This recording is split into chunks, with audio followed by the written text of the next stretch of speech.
If you've ever felt stuck in the aftermath of a toxic relationship, overwhelmed by your emotions, and unsure how to start healing, this conversation is for you. Today's episode, you will learn practical tools to help you reconnect with your body, rewrite your story, and move forward with self compassion, mindfulness, and real emotional healing. Whether you're navigating trauma, rebuilding your confidence, or simply trying to breathe again, you'll walk away with insight, encouragement, and powerful strategies for personal growth. Are you tired of the bull? Welcome to the Matadoras No More Bull podcast. I'm Lizzie, and with me is Dina. We're the co-founders, and our mission is to empower women to recognize toxic relationships, escape safely, and heal. Today, our special guest is Mandy Schulis. She is a transformational narrative coach, nervous system expert, and powerful advocate for domestic violence experiencers who has turned her own journey of healing into a beacon of hope for others. Drawing from 2 decades of entrepreneurial experience and her personal triumph over domestic violence and narcissistic abuse, she guides individuals through their own paths to recovery, resilience, and renewed purpose. Mandy's core belief is that this is your story. Don't let anyone else hold the pen. Hey, everybody. We're so excited that you're here. Welcome today.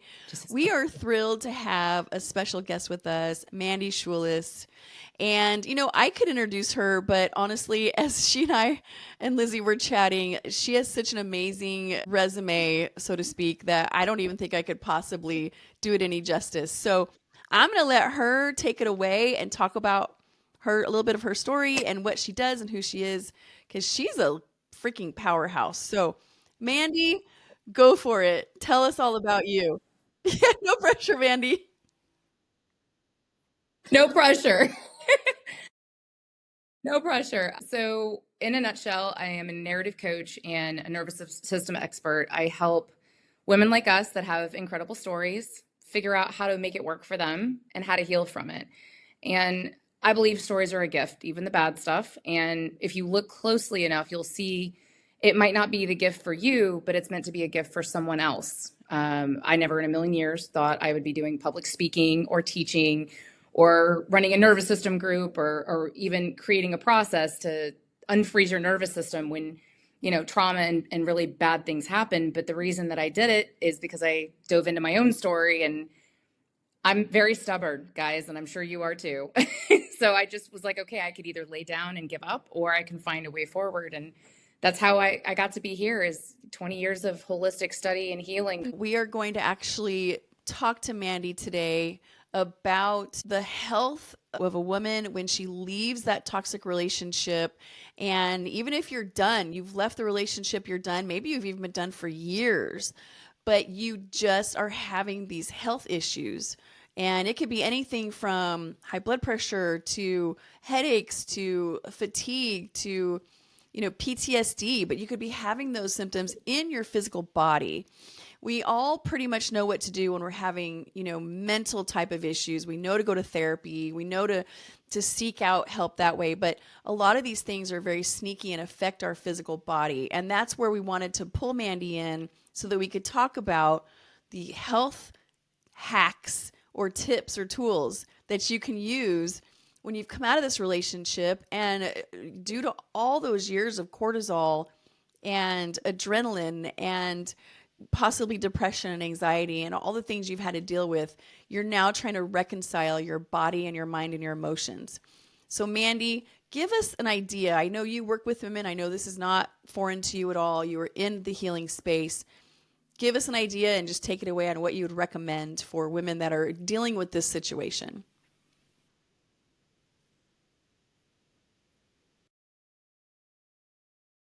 It's funny because I had a feeling that's what you were going to ask me initially. And grace, that's the first thing. And we'll dive into that deeper. And I don't even mean that in the facetious, like, oh, give yourself grace, it takes time. I mean unadulterated patience with yourself, like the patience of a child. Like if you had a small child that was just learning how to walk or how to speak, you need that level of patience with yourself when you are coming out of these kind of situations. And it is much easier said than done. And one of the first things that I always teach my clients is to talk back to that frustration. So think about it. Let's use the small child example, because a lot of times trauma almost turns us back into those kids, because small children can't regulate themselves, right? And I am not a therapist. You guys know this. I've just studied this stuff a lot and I use it a lot in my work. So think about it as if you're a small child all over again. And you have to use small, quiet words, lower your voice. Even if you're talking to yourself in the mirror, a lot of people, like weight loss coaches, will recommend looking at yourself nude so you can really accept your full body. Well, this is talking to yourself as if you would a best friend or a small child. Because I don't know about you guys, but when I left my situation, I lost everybody and everything. I had nobody but my daughter, and my daughter was 6. So there's no way. We lived in a 650 square foot apartment. So she already knew what was going on, but I wasn't going to put that on her on that level. So I had to figure out a way to make myself my own best friend. And that was the hardest thing that I have ever done, because honestly, as women, we can beat ourselves up better than anyone. Being your best friend is got to be a very foreign and take some practice. Yeah, it definitely does. So this is where the narrative coach part comes in. And I use myself as an example here. As I remember after leaving my ex-husband, this was years later. So this is a good example for people that are not maybe in the thick of it or a couple months out, but this is years later. I was pregnant with my son. I was remarried. So this is at least, let's see, I left in December of 17. It would have been sometime during 2020. And I was big pregnant because I remember feeling uncomfortable in the seatbelt. So it was the end of 2020. And I remember driving down the street right up the street from my office right now. And I remember thinking, the tape's gone. I didn't even know the tape of all the negative things and all the horrible things that had been said to me by myself and by my ex-husband and even by other people over the years. I all of a sudden realized it was just me in my head. And part of that was because I had been consciously looking for reasons that the stories that I thought were true weren't. So for instance, one of the stories that I use a lot of the time is that I'm always going to be the fat girl. I'm always going to be the one that's everybody's second choice. I'm blah, blah, blah. This isn't really about me. This is about the outcome. But then I started thinking to myself, I was like, but what if I'm my first choice? I can't ever be somebody else's first choice if I'm not my first choice. And I had a history, and I still fight with this, of putting everyone in front of me, even strangers. And the day that I realized that tape was done was because every time I had one of those thoughts, whether it was from me, my ex, from kids that were mean to me growing up, whatever, because it sticks with us, right? I'm 42 and I still hear it sometimes, or almost 42, but very rarely anymore. And it's usually a sign that I haven't been doing the work that I need to. But I would get snarky, guys. I'd be like, really? Okay. That's not true. And I know it's not true because of X, Y, and Z. Or I would talk back to it just like I would if somebody was being mean to me in real life, just like I would now. Like, I don't know what your problem is with me, but I did nothing to you. And it sounds a little nuts. And I will tell you, I did it a lot in my car. So I'm sure there's a lot of people that thought I was crazy because I wasn't alone much except in my car.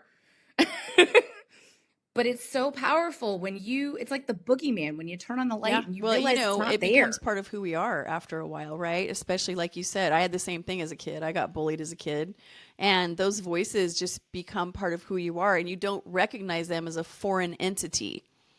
You just think that you just buy into it.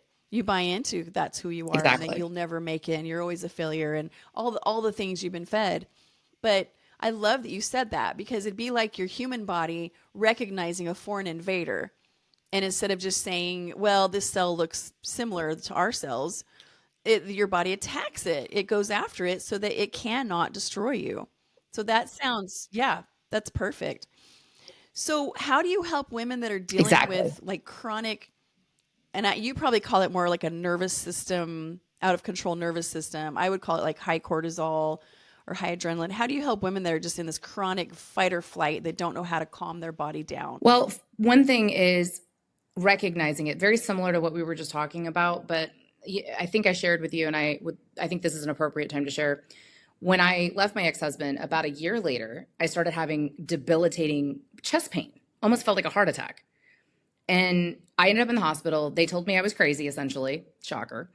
Tried to send me home with Xanax, and I was like, oh, this is fun. My ex has a prescription for that. I'm really good. No, we're not doing that. Not that there's anything wrong, and it does have a place, but And then I was driving a few days later and it happened again. And because of my background in massage therapy, all of a sudden I realized, I was like, okay, if I take a deep breath, okay, I can't get the breath all the way in. And so I started kind of pressing on it and it hurt. Like it hurt so badly. And then I realized that it was my body had literally caved in on itself, because that's what we do. It's not just about the nervous system. It's about whole body protection. And our muscles obviously are controlled by our nervous system. That's what causes all the stress and all the tightness. And I started forcing myself to breathe, forcing myself to open up, forcing myself to visualize opening up and really consciously deep breaths. One of the things that I love doing with my women is box breathing, which a lot of people know what that is. But would you like me to kind of go through that a little bit just so they have it? Okay. So box breathing, there's a bunch of different counts, but I like to keep it stupid simple, because when you're in the middle of anxiety, you don't want to start thinking, like overthinking. So for me, it's 4, 4, 4. It's 4 breaths in. So like 1, 2, 3, 4. Hold for 4. 1, 3, 4. 1, 2, 3, 4. It's almost like a dance. So like 1, 2, 3, 4. 1, 2, 3, 4. And if you think about it that way, all of a sudden your brain is so focused on breathing and actively breathing, it causes your whole body to relax, even within just, I don't know, not even 60 seconds of doing that. Actually, medically, physically resets your nervous system. And even first responders use it when they're going into a very stressful environment, because they need to reset the brain and the nervous system so that they are not going into panic mode. Because, you have to remain calm in those situations. And we also have to do that. But we have to teach our body that we're okay and that we're safe. Mentally, just like you talked about, mentally, talking to those voices, talking to that fear, talking to that anxiety, talking to that little child in there that's terrified. But then physically, resetting the nervous system. That's fantastic. What else would you recommend for women that are in these situations? You have anything else for us? So I know I said grace. The other thing is unadulterated hope. So I talk about this in my book, and there's a line in there that talks about when you have hit the point that whatever in front of you has to be better than what's behind you. It doesn't matter what it is. You don't know how you're going to get there. But when you release that how, and you just accept that you are taking the steps to protect yourself, to protect your sanity, to protect your safety, to protect your health, because all of this is linked, that is the number one thing that you are meant to do. So it will be better. It might not be initially, and it might be really messy. In fact, it probably will be, but you will be better off. And releasing that, and I don't mean like kumbaya, everything is fine. I just mean like knowing that you will be okay, and that you have already made the right decision. Let's say that you say it's got to get better, it can't get worse. But what if you don't believe it? Do you still feel like if you keep reassuring that frozen little individual inside of you that it's going to be better, it may take time, but it's going to be better, does that help you to start to believe it? Does it help you to start to walk in that place? So yes, but I'm going to take it a step further, because I don't know, you guys have kids, right? Okay. So think of your nervous system, and especially after it's been really fried for a long time, as the most skeptical toddler ever. Like, does not believe you, does not want to believe you. It's going to throw temper tantrums. It will fight you. It will make you drag it by its legs, like whatever that might be. So the best way to do that is kind of going back to looking for the evidence. And the one part that I have very clearly in my mind, and I talk a lot about this, is I had not been allowed to do anything without some sort of repercussion for a very long time. I was allowed to work, and I was allowed to be at home.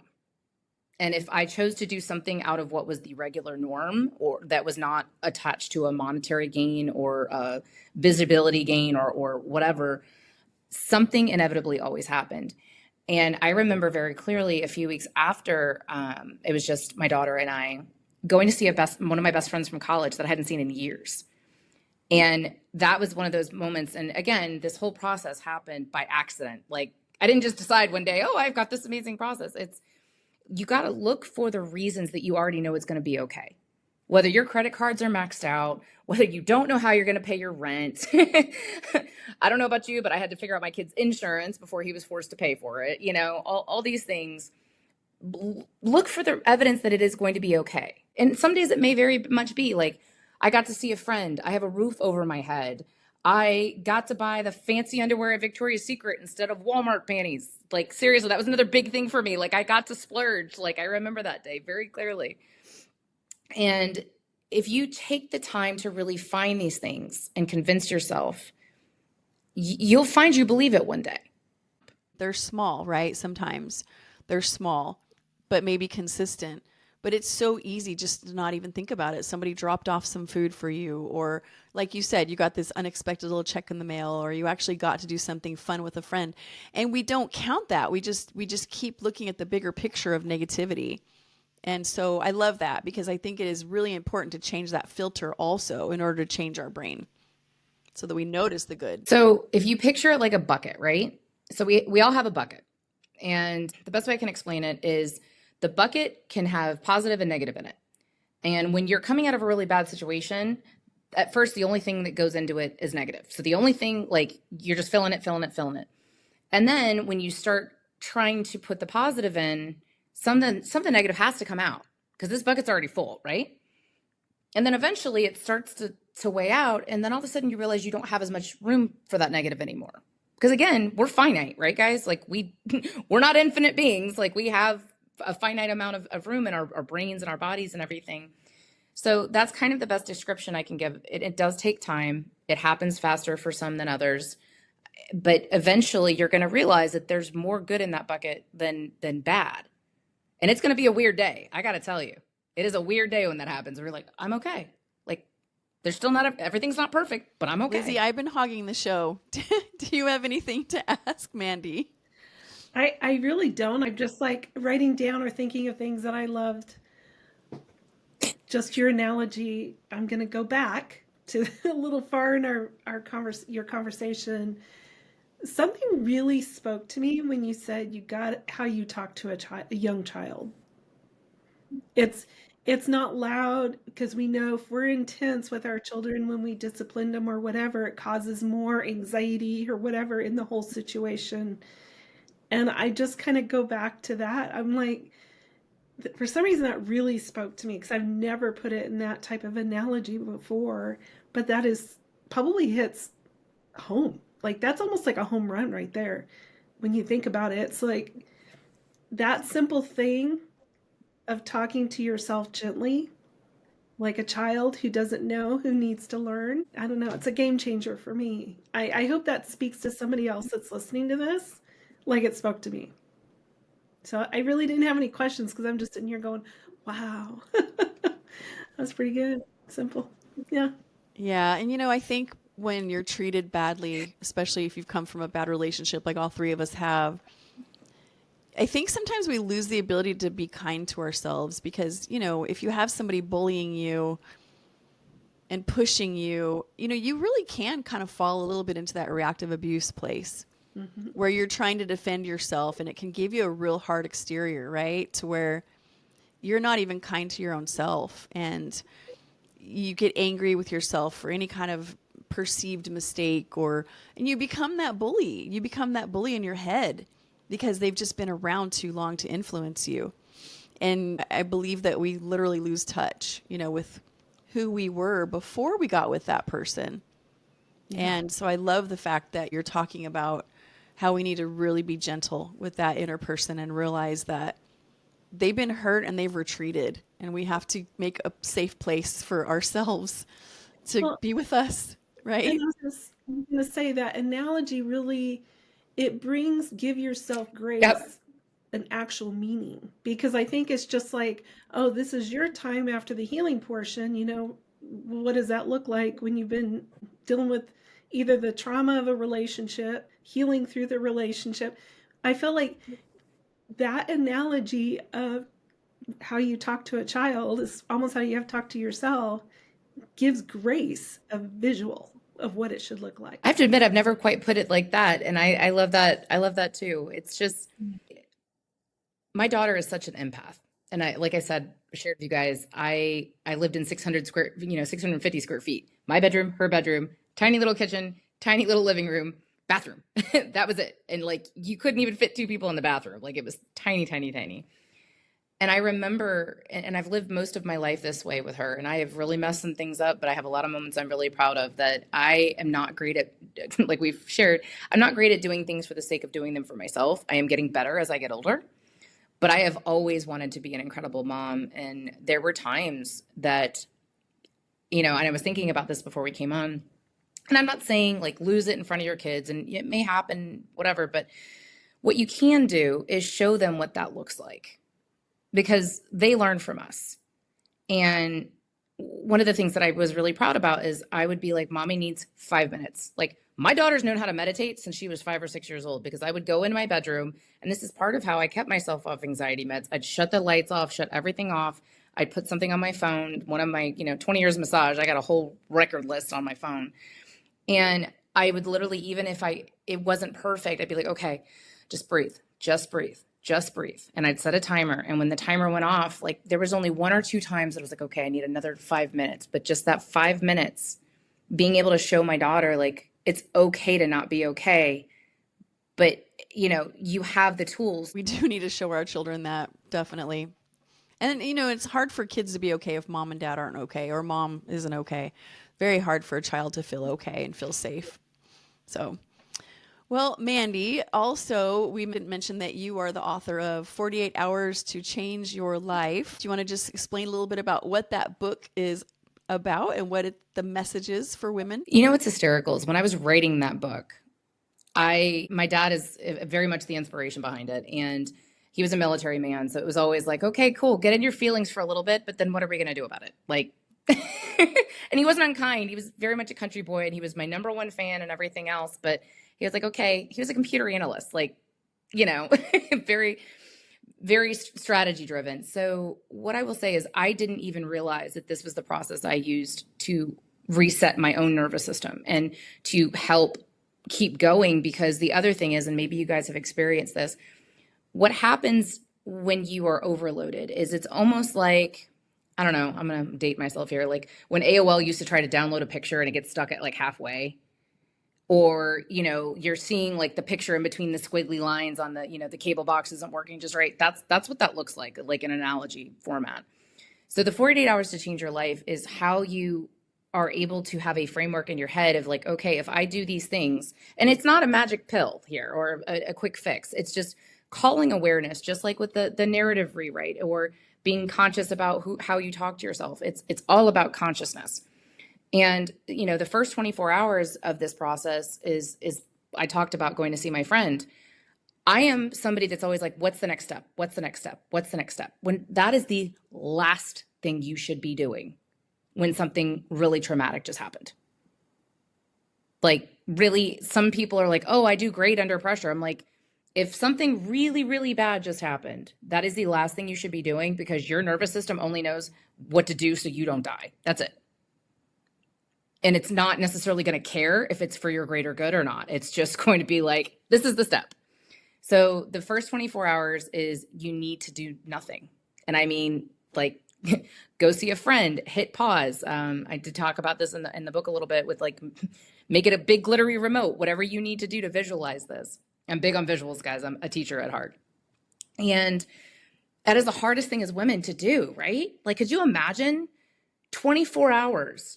Like, even with your kids, where you got to do whatever you wanted to bring yourself some peace, not to get the kids to be quiet, but just to bring yourself some peace.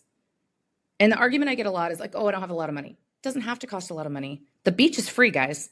And if you're not near the beach, then the mountains or the lake or whatever. Nature is a big part of one of my recommendations for anything having to do with the nervous system. Like, we are inherently tied to nature, and yet we are so stubbornly refusing to acknowledge that it's not even funny. So that first 24 hours, and then the next 24 hours is looking at where you've put yourself last.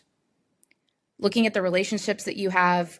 There's something I use called the stoplight method, which helps you identify green people that are safe, yellows that are, a lot of times are family, like they're safe, but maybe not safe to share everything with, or, that friend that you're not 100% sure, maybe they're a little jealous or whatever. And then, the reds. And we were talking about music a little bit. Maren Morris's Drunk Girls Don't Cry is one of my favorite songs. I don't know if I Have you guys heard this I'm song? not one with names. No? Okay. Okay. I'll have to send it to you guys after this. But so Maren Morris, there's a line in Drunk Girls Don't Cry that says, what do you do with trash? You take it out. Then why are you letting him hang around? And I'm not going to cry. Woo! But I listened to that song on replay and I was like, why do I do this? Why do I put up with the bare minimum, if even less than the bare minimum from people, and act grateful? What is this? So honestly, and that second 24 hours is where you get real honest with yourself, because the good news about traumatic things, whether you're coming out of an abusive marriage or whether it's a death or maybe you find out you're bankrupt, whatever it is, we're going to just call it a big old trauma right here. You have the opportunity to do whatever you want after that. Yeah. Period. And people don't realize that. Like it is the most backwards gift you will ever get. But it really forces you to look at things, if you do it right, and go, wait a minute. Never again. And this process happened because I had to find a way to keep going. I couldn't disappoint her. I came out of an abusive marriage. I was the child of an abusive marriage and addiction. In fact, I'll share this with you guys. I know we need to wrap up here, but I could see the last apartment that I lived in with my birth mom, that I was adopted out of, from the apartment that I lived in with my daughter after I left my ex. I don't believe in coincidence. You guys know this. And every morning I could look out my living room window and see the last apartment that I lived in with my birth mother when I was 4 years old. And this is at 35, right? And I really took that as a sign, from God, from the universe. You're on the right path, but don't ever forget where you came from. Don't forget where you came from. Yeah. I felt that in my heart really, really deeply one time when I was with my ex, and I was starting to just decide that I was going to have a better life, because there was no evidence whatsoever at that time. Things were really hard. And I just decided that God wanted me to have a better life, and I was going to believe it. And literally, I just heard that in my heart, like, you are going to a better life, but don't forget where you came from. It's so important to remember where we came from, especially if we're in the helping industry. Yeah. It's valuable, right? To still tap into how we felt. Well, Mandy, thank you so, so much for your time, and love your just cute little energetic little go-getter personality. It's so refreshing. I know people are going to get a lot of help today from this, and go get her book. You'll love it. It's her all in a book. It's her in a book, her in a cover. Bam, that's her. And you'll love it. So get the book. And again, Mandy, you're the best. Thank you so much. And that's all we got. So thank you, Mandy. It was a pleasure.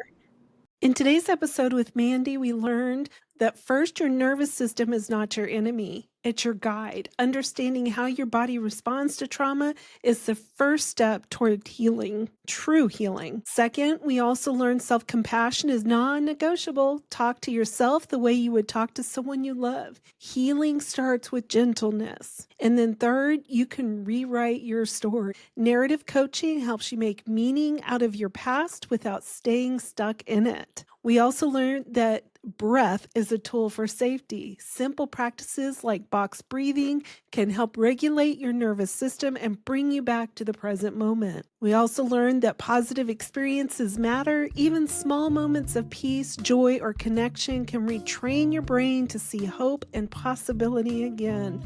And we also learned you are allowed to take your time. There's no deadline for healing. Every step forward, no matter how small, is progress worth celebrating. Thank you for listening, and we hope you have a wonderful day.